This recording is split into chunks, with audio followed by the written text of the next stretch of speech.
Bonjour à tous, bienvenue dans votre journal sur CCTV français en direct de Beijing. Voici les titres de l'actualité.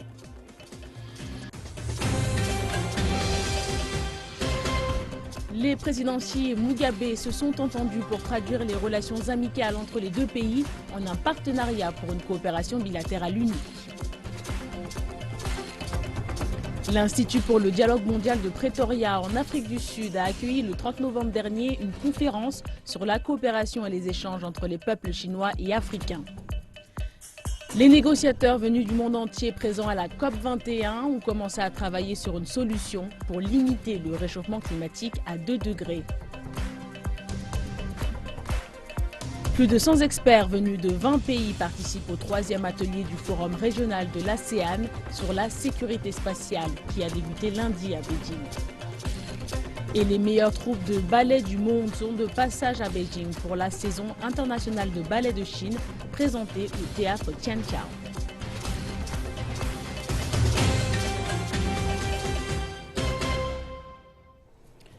Et à la une de l'actualité, le président chinois au Zimbabwe, la Chine et le Zimbabwe se sont mis d'accord pour donner à leur amitié de longue date une impulsion plus forte pour intensifier la coopération bilatérale pratique et ce, afin de réaliser un développement et une prospérité en commun.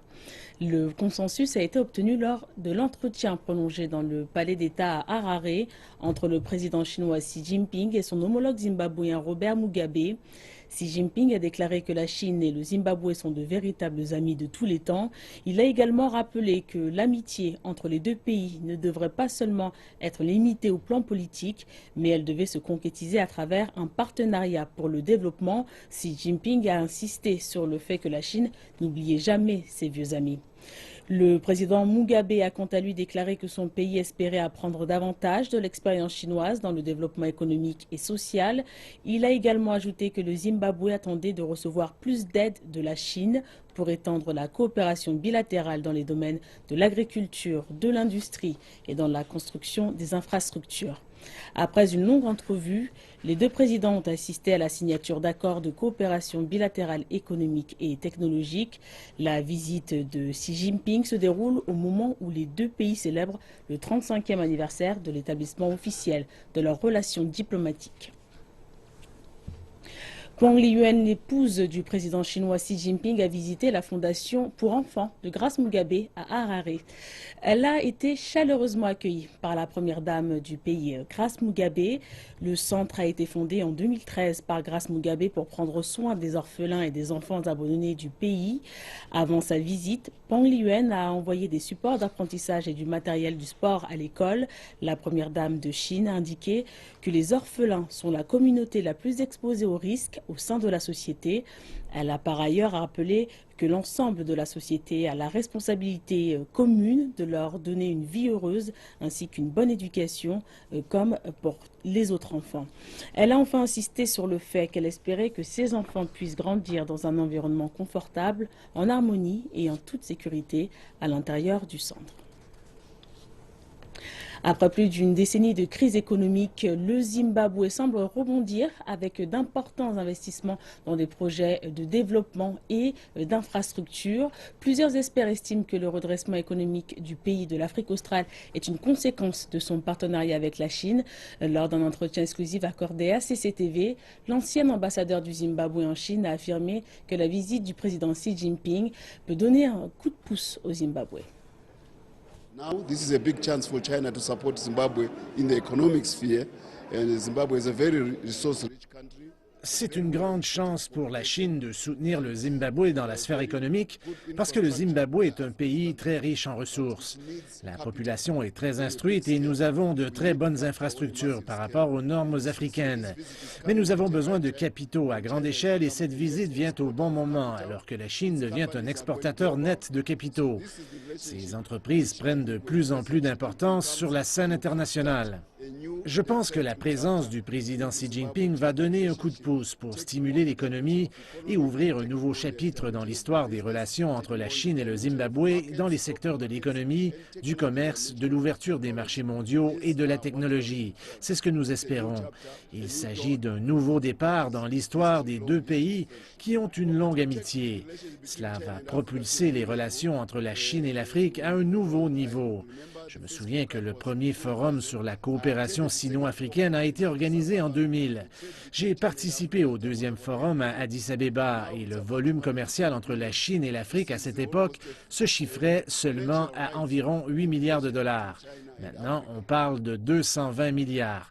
C'est presque une augmentation exponentielle dans la relation entre la Chine et l'Afrique. Il y a eu de bonnes nouvelles pour les habitants d'Harare ces derniers mois en raison des améliorations dans l'approvisionnement en eau de la ville. Le travail de rénovation de l'infrastructure hydraulique vieillissante de la ville, car par la China Machinery Engineering Corporation, est en cours et doit se terminer en 2017. Mais il y a déjà une différence dans la vie de nombreux habitants.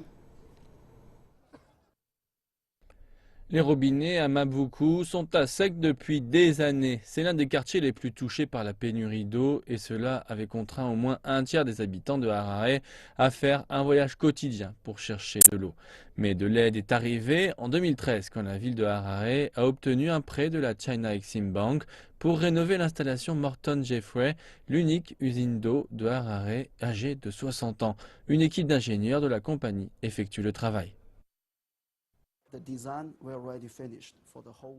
Nous avons déjà la conception pour tout le travail. Après cela, nous commencerons la manufacture et la livraison pour le Zimbabwe.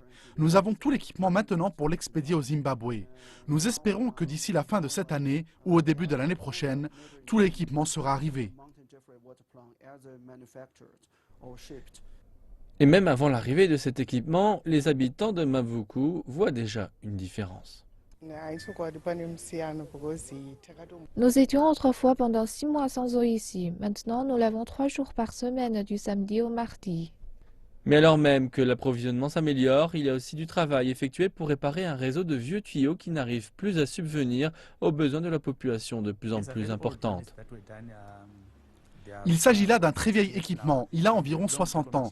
Nous les avons depuis longtemps démantelés, au début des années 90. Le travail de rénovation augmentera l'approvisionnement en eau de Harare une fois terminé.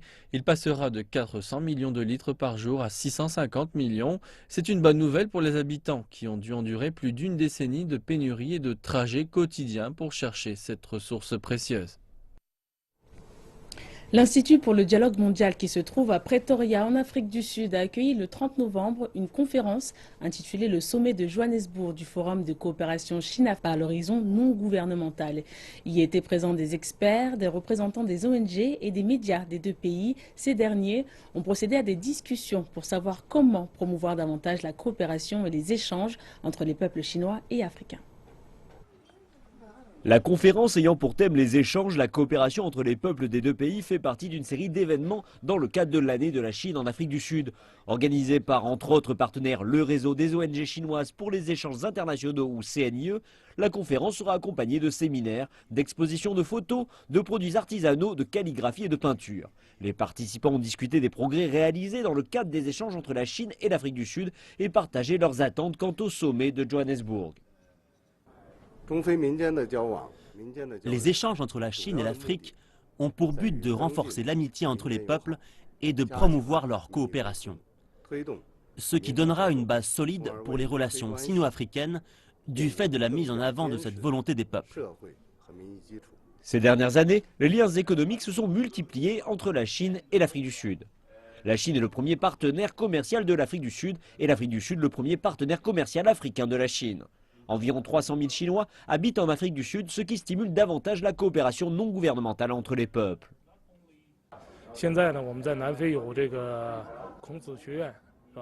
Nous avons un institut Confucius en Afrique du Sud. Sur le plan économique, en plus du commerce, nous multiplions les investissements l'un envers l'autre. Des compagnies sud-africaines investissent en Chine et vice-versa.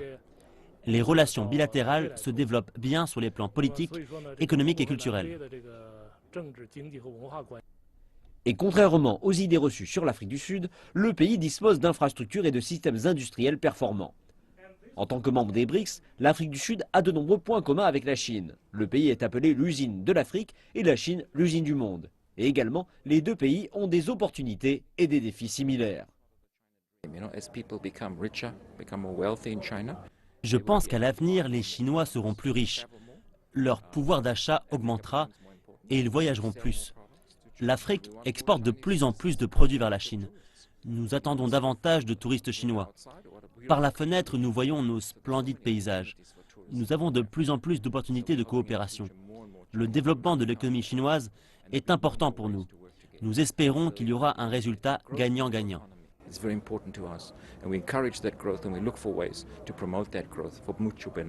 Les experts présents indiquent que le sommet de Johannesburg marque une étape importante pour la mise à jour des relations bilatérales tout azimut et ainsi bénéficier au peuple des deux pays. La politique de sincérité envers l'Afrique proposée par le président Xi indique la bonne direction pour le développement des relations sino-africaines. Le sommet de Johannesburg est attendu comme une réussite par le peuple sino-africain pour qu'il favorise le transfert des capacités de production, la construction des infrastructures, le développement des ressources humaines, la facilité du commerce et de l'investissement, ainsi que le développement écologique, les services financiers, la paix et la sécurité. Ce sera un sommet crucial. L'Union africaine a élaboré un agenda 2063. Si certains éléments du plan sont inclus dans ce sommet, je suis sûr qu'il y aura des effets gagnant-gagnant. L'Afrique du Sud fera tout son possible pour bien organiser ce sommet. Ce sera un nouveau début pour les relations sino-africaines.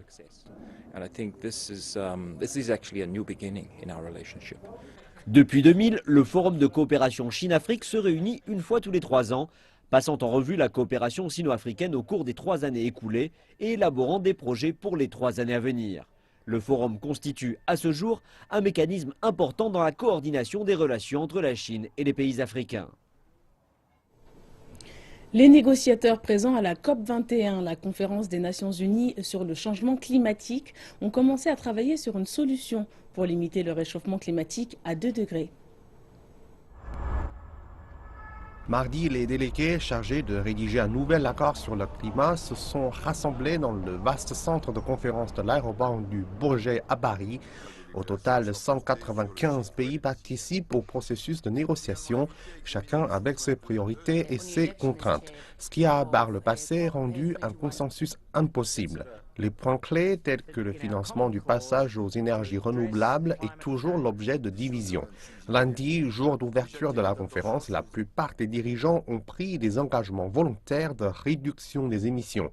Le président chinois Xi Jinping a souligné l'importance de la différenciation des responsabilités. L'accord de la conférence de Paris devra prendre en compte les situations nationales de différents pays et mettre l'accent sur les résultats concrets. Il est impératif de respecter les différences entre les pays, en particulier pour les pays en voie de développement, au niveau des politiques internes, des capacités et de la structure économique. Lutter contre le changement climatique ne devrait pas nier les besoins légitimes des pays en voie de développement, dans la réduction de la pauvreté et l'amélioration des conditions de vie des populations. Est ajouté que la Chine va d'ici 2030 réduire ses émissions de carbone par unité de PIB de 60 à 75% par rapport au niveau de 2005 et augmenter ses sources d'énergie non fossiles dans sa consommation primaire d'environ 20%. Ces émissions de carbone atteindront un plafond à la même date. Le Premier ministre indien Narendra Modi a déclaré que les pays avancés devront laisser suffisamment d'espace de croissance aux pays en voie de développement, dans l'esprit de ce qu'il a qualifié de justice climatique. Le président François Hollande a annoncé que la France allait donner aux pays africains 2 milliards d'euros au cours des 4 prochaines années pour développer leurs énergies renouvelables et remplacer les énergies fossiles polluantes. Et le président américain Barack Obama s'est engagé à réduire ses émissions de carbone de 27% par rapport au niveau de 2005. Obama a été accompagné d'entrepreneurs et de philanthropes, parmi lesquels Bill Gates, pour lancer l'initiative Mission Innovation. Il espère galvaniser les entreprises privées pour améliorer les avancées technologiques dans la production d'énergie propre. Le bond en avant va nécessiter plus que des engagements d'aide au développement de la part des gouvernements. Il va nécessiter de la part du secteur privé des efforts et un engagement envers l'innovation et le capital pour continuer à réduire les coûts des énergies propres à travers le monde. C'est pourquoi Nous annonçons ici, aujourd'hui, Mission Innovation. Les États-Unis, la France, l'Inde et 17 autres pays ont également promis de doubler les 10 milliards de dollars collectivement dépensés en recherche dans les énergies propres au cours des 5 prochaines années, mettant ainsi l'accent sur le rôle de la technologie dans la lutte contre le changement climatique. Deuxième partie de cette édition, nous reprenons avec la sécurité spatiale. Les humains ont été sur la Lune, lancé des satellites qui ont transformé les communications mondiales et capturé des images d'étoiles et de galaxies lointaines. Toutefois, il y a également un côté obscur à nos activités spatiales. Le troisième atelier du Forum régional de l'ASEAN sur la sécurité spatiale a débuté lundi à Pékin. Près de 100 participants de 20 pays discutent d'un grand éventail de sujets sur la sécurité spatiale. Cela inclut les lois internationales liées à l'espace, les politiques nationales et les mesures de contrôle des armes.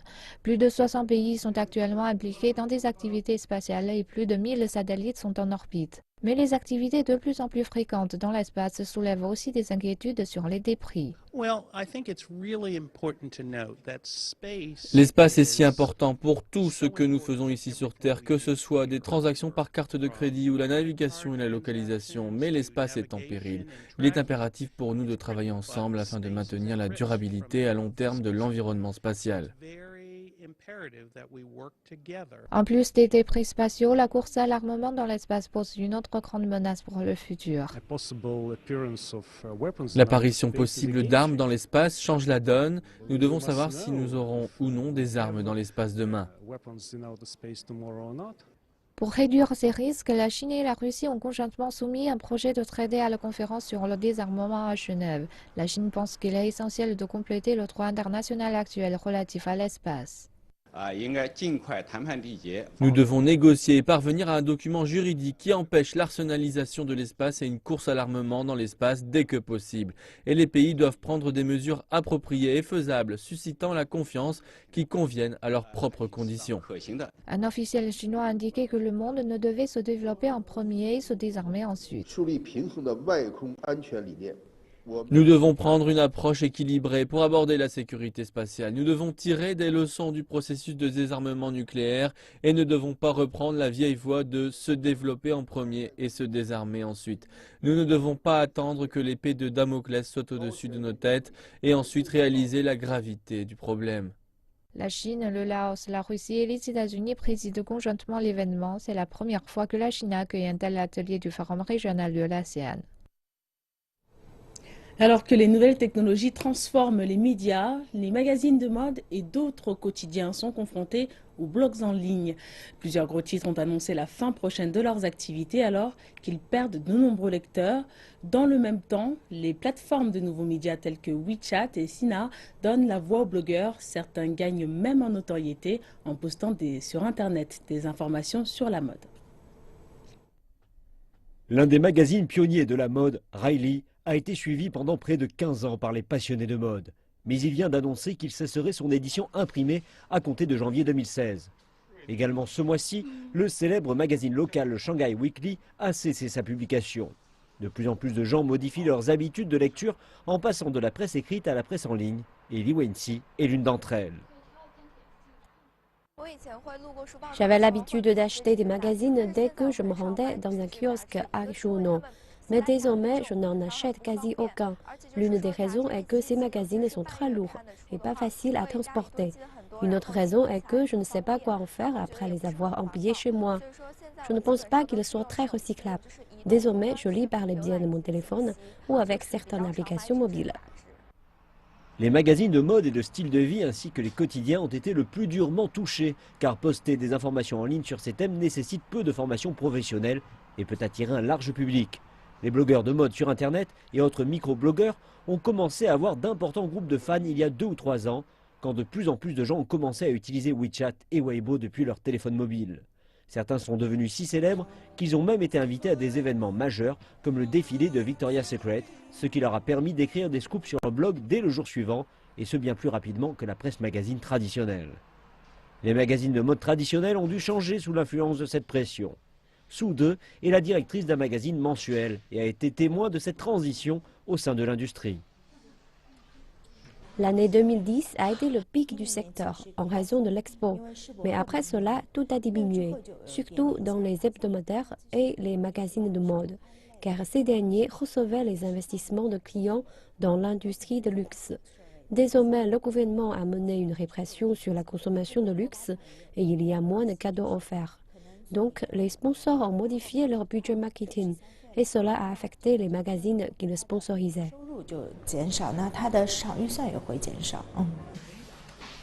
Madame Su a déclaré que dans le même temps, les coûts du travail pour les magazines étaient en hausse et représentaient la plupart des dépenses en hausse du Mediapresse. Il y a également un grand nombre de rédacteurs et de journalistes qui ont quitté la presse magazine et lancé leur propre blog en ligne, ce qui a également affecté la presse écrite.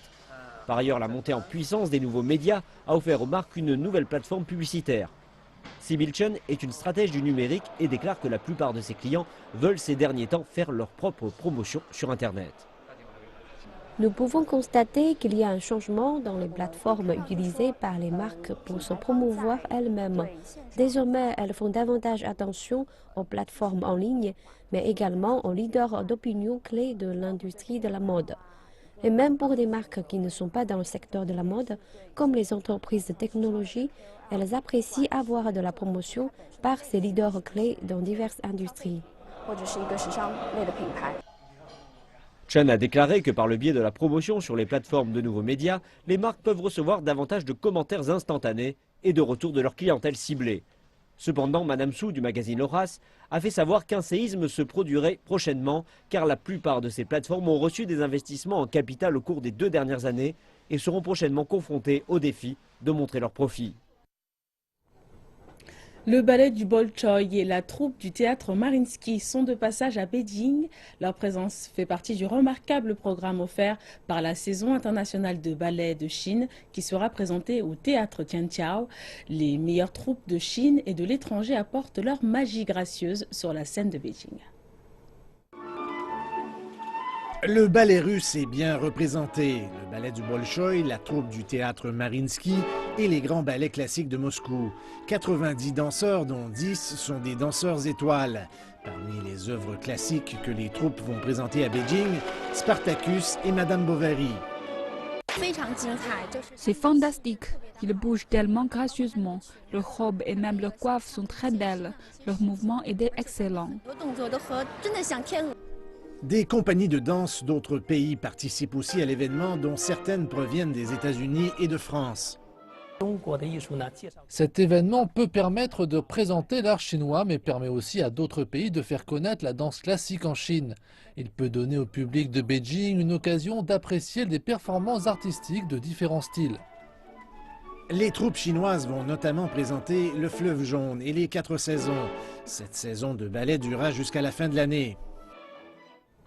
C'est la fin de cette édition. Merci de nous avoir suivis. On se retrouve dans une trentaine de minutes pour l'Afrique Info. Excellente suite de programme.